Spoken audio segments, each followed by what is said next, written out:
Voici l'une des variétés de sucre les plus chères au monde, coûtant jusqu'à 500 $ par kilogramme. Tôt le matin, le travailleur se rend dans le jardin de noix de coco et sélectionne les palmiers en fleurs. Ensuite, le travailleur grimpe dans l'arbre et coupe l'extrémité du bouquet de fleurs. Puis, des récipients en plastique sont placés à l'extrémité de la tige des fleurs pour recueillir la sève qui est sécrétée. Après avoir récolté suffisamment de sève, le travailleur la verse dans des seaux et l'amène à l'usine de transformation.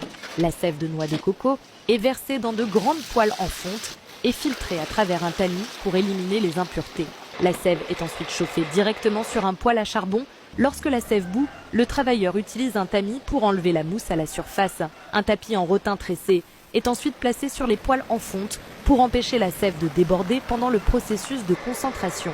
Lorsque la sève a été réduite en un sirop épais et brun, le tapis est retiré de la poêle. Le sirop est ensuite transféré dans une autre poêle en fonte.